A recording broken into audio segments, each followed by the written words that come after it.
नमस्कार दोस्तों, प्रातःकालीन ये सुंदर दृश्य मन मोह लेने वाला है।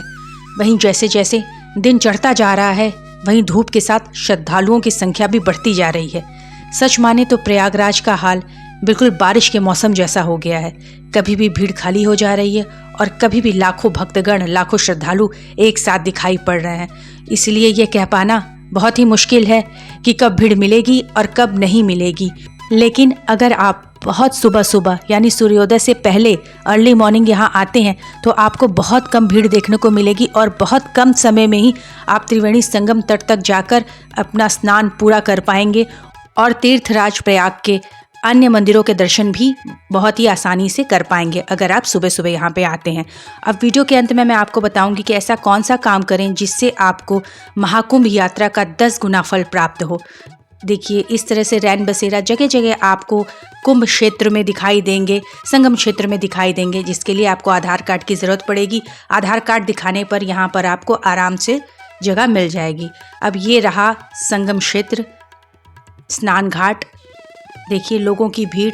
तो अगर आप रैन बसेरा में आराम नहीं करना चाहते तो यहाँ नहा के कुछ देर आप यहाँ भी विश्राम कर सकते हैं, लेकिन जितना जल्दी हो अपना स्नान पूरा करें और यहाँ से प्रस्थान करें, क्योंकि भीड़ बढ़ाने का कोई फ़ायदा नहीं है। अन्य लोगों को भी असुविधा होगी और आपको भी। अगर आप भीड़ को देखकर सोच रहे हैं कि इतनी भीड़ है, तो इतनी भीड़ तो आपको इस महापर्व पर मिलनी ही है आम दिनों में भी। अगर आप और भीड़ नहीं चाहते हैं तो 11-12 फरवरी जो कि माघ पूर्णिमा का दिन होगा और 25-26 जो कि महाशिवरात्रि होगा, उस समय ना आएँ। और ये पीपा पुल जो कि आपको झूसी के सीधे पुल के नीचे ले जाएगा और झूसी की तरफ जाते ही आपको वहाँ पे अखाड़ा क्षेत्र मिलेगा, जहाँ पे साधु संतों के अखाड़े हैं। साधु संतों के लिए यहीं पे निवास का प्रबंध किया गया है। उनका अगर आशीर्वाद लेना, दान दक्षिणा देना है तो आप इस क्षेत्र में आ सकते हैं। अब बात करें भोजन की, तो मेला क्षेत्र होने की वजह से यहाँ भोजन की कोई असुविधा नहीं है। आपको कई बड़े छोटे भंडारे मिल जाएंगे जहाँ पे लोग बहुत ही प्रेम भाव से भोजन कराते हैं। इसके अलावा जो सबसे फेमस है वो है सरदार जी का भंडारा, जहाँ पे सरदार जी लोग बहुत ही प्रेम से, सद्भाव से लोगों को बैठाकर प्यार से भोजन परोसते हैं। भोजन चखने के बाद आप अपने अन्य क्षेत्रों में जाके घूम सकते हैं।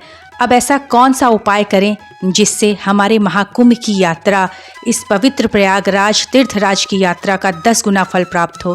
तो ये समझ लीजिए कि सबके भाग्य में यहाँ पर आके स्नान करना नहीं है, क्योंकि बहुत सारे ऐसे बूढ़े वृद्ध हैं जो यहाँ नहीं आ सकते।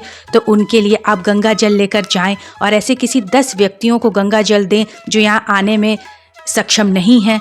तो उससे होगा ये कि वो जो 10 व्यक्ति हैं वो इन गंगा जल से जब स्नान करेंगे तो उनको तो पुण्य मिलेगा ही, साथ ही आपकी पुण्य में भी 10 गुना की वृद्धि होगी। तो अपने भाग्य को उदय करने के लिए, लोगों के जनहित के लिए, आप उन असहाय निरीह लोगों के लिए जो यहाँ आने में किसी भी प्रकार से सक्षम नहीं हैं, उनके लिए गंगा जल अवश्य ले जाएं और ऐसे लोगों को गंगा जल देकर उनको भी इस पवित्र महाकुंभ का लाभ प्राप्त कराएं, उनको भी यहाँ का तीर्थराज का आशीर्वाद प्राप्त कराएं। और ऐसा करने से आपको एक परम सुख और शांति की अनुभूति होगी और निश्चय ही आपके भाग्य में वृद्धि होगी।